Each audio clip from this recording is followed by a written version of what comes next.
Hello student, my name is Sudesh Varkade and welcome to the channel. इस video में हम बात करने वाले हैं एक स्पेसिफिक क्वेश्चन की, and that is what is polyembryony and parthenocarpy. तो चलिए जल्दी से जल्दी इसको शुरुआत करते हैं, और पहले मैं रिक्वेस्ट करूँगा कि आप इसे सब्सक्राइब कर लें। सो स्टूडेंट, सबसे पहले हम बात करते हैं यहाँ पे पॉली एम्ब्रियोनी की।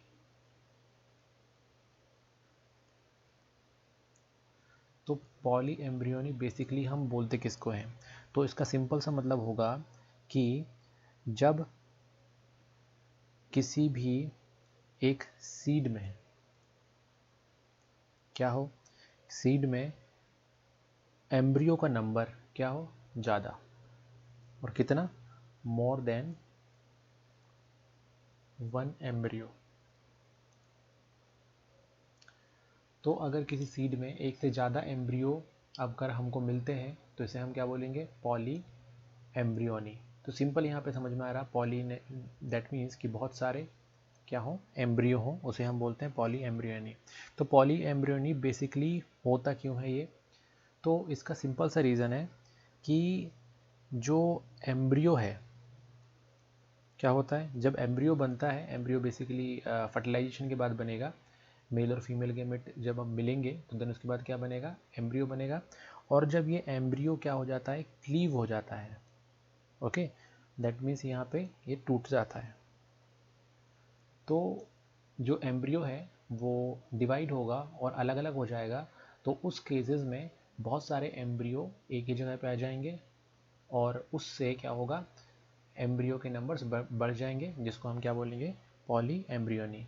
और इसका एक एग्जांपल है, और आपने भी देखा होगा, सिट्रस फ्रूट। तो सिट्रस फ्रूट जो होते हैं जैसे कि ऑरेंज और लेमन, इनमें क्या होता है, एम्ब्रियो के नंबर ज़्यादा होते हैं। तो चलिए अब बात करते हैं हम नेक्स्ट टर्मोलॉजी की, जिसको हमने क्या बोला? पार्थेनोकार्पी।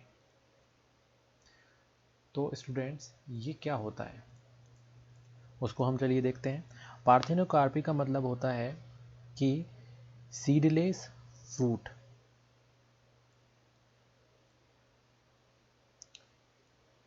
तो सीडलेस फ्रूट के डेवलपमेंट को हम क्या बोलते हैं? पार्थेनोकार्पी बोलते हैं, ओके। और ये दो टाइप का होता है। कितना टाइप का होगा? दो टाइप का। एक को बोलेंगे हम वेजिटेटिव,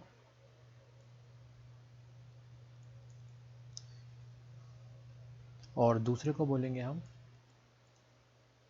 स्टिमुलेटिव। तो ये स्टिमुलेटिव और वेजिटेटिव दो टाइप के पार्थेनोकार्पी होंगे।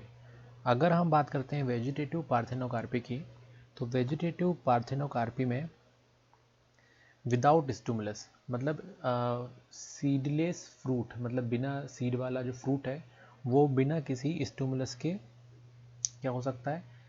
डेवलप हो सकता है। तो हम यहाँ पे लिख सकते हैं इसको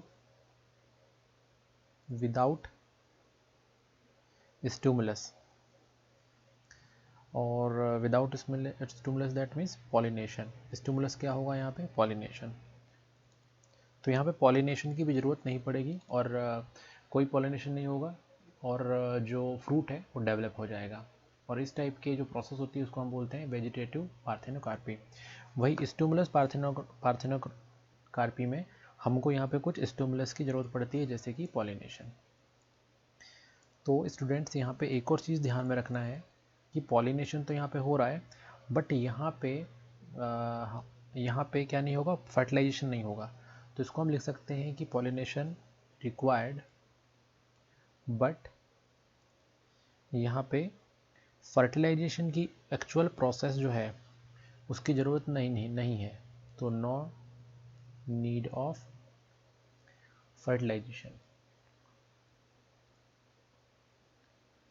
ओके। तो इस तरीके से यहाँ पे बिना फर्टिलाइजेशन के क्या होगा? सीडलेस फ्रूट, मतलब यहाँ फर्टिलाइजेशन नहीं होगा और फ्रूट बन जाएगा, जिसके कारण उसमें सीड्स नहीं होंगे। तो आई होप ये आपको वीडियो पसंद आया होगा और समझ में आया होगा, और अगर समझ में आया तो जल्दी से जल्दी इसको अपने फ्रेंड्स के साथ इसको शेयर कर दें। Thanks for watching.